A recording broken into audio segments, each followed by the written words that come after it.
Bonjour. En conclusion de ce cycle d'état de veille sur les blessures du manque, j'ai initialement intitulé cette conférence et cet état de veille la peur de manquer.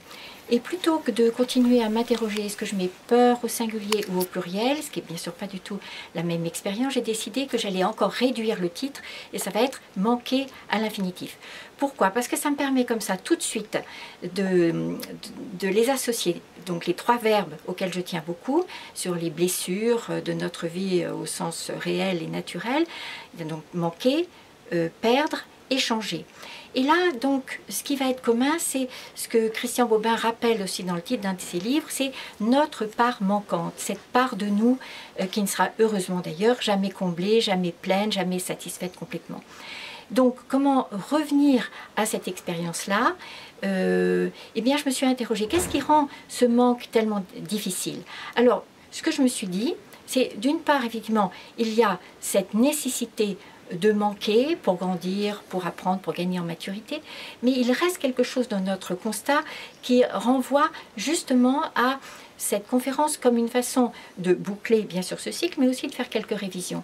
Et je me suis dit que ce que j'allais extraire des thèmes de ce cycle, c'était surtout privation et punition. Et je pense que si c'est si douloureux de manquer, c'est que ça nous renvoie, non pas à ce principe de réalité auquel s'accrocher, mais ça nous renvoie plutôt à une logique de violence, de contrôle et de dressage que nous avons tous, peu ou prou, subi dans notre histoire. Voilà, donc d'abord cette part manquante à apprivoiser et à vivre. Révision donc de toutes ces expériences, et c'est la raison pour laquelle je vais effectivement distinguer quatre façons de regarder le verbe manquer à l'infinitif. D'abord, il y a l'expérience qui va renvoyer à tous ces exemples de blessures, d'émotions, et toujours avec cette référence à une personne témoin qui va nous permettre de créer les meilleures conditions pour vivre ces expériences de manque. Ensuite, deuxième logique, ce sera la nécessité ou le besoin de manquer. Ça nous renvoie aussi à tout ce que nous avons évoqué plusieurs fois, la frustration, et tous les deuils que nous avons à faire de la toute-puissance, de l'immortalité, de la séduction forcément, etc. Donc là, quelque chose aussi qui nous renverrait plutôt à cet apprentissage de la vie réelle. Troisième logique, ce sera justement ce qui était initialement le titre de cette conférence, la peur ou les peurs de manquer.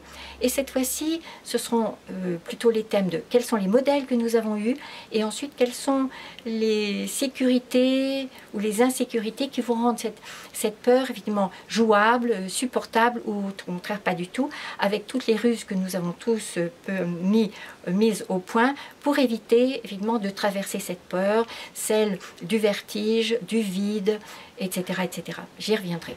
Et puis la quatrième logique à laquelle je tiens beaucoup aussi, parce qu'elle est un tout petit peu, enfin, elle suppose un autre regard sur nos expériences, ce serait celle, non pas, je dirais, seulement du désir de manquer, parce que ce serait un petit peu bizarre, mais plutôt la logique de choisir de manquer.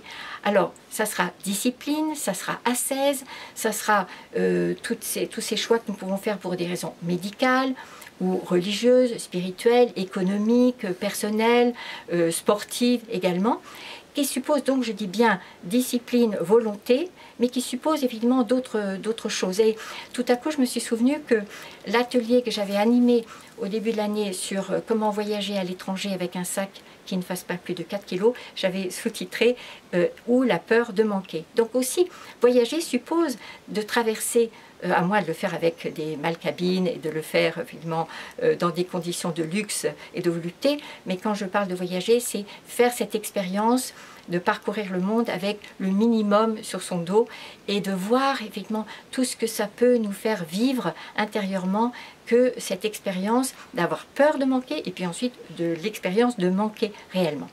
Donc je reviendrai sur des concepts qui me sont chers, le déni, la sécurité dont je viens de rappeler l'importance aussi, mais aussi sur tout le sens que peuvent avoir ces expériences-là de manquer. Et je reviendrai aussi, bien sûr, sur le concept de résilience, qui est vraiment à géométrie variable dans notre culture. Et j'aimerais revenir sur ce qui me semble être l'essentiel aussi de cette capacité à traverser la vie avec du manque. En conclusion, Je voudrais juste revenir, parce que ça va compléter ce que je viens déjà d'élaborer sur ce concept de manquer. 3 lignes de Julien Gracq qui résument bien ça avec des mots que j'aime beaucoup. On n'habite que le lieu que l'on quitte, on ne crée que l'œuvre dont on se détache et on obtient la durée qu'en détruisant le temps. Rendez-vous à la conférence et rendez-vous pour un autre cycle d'état de veille l'année prochaine.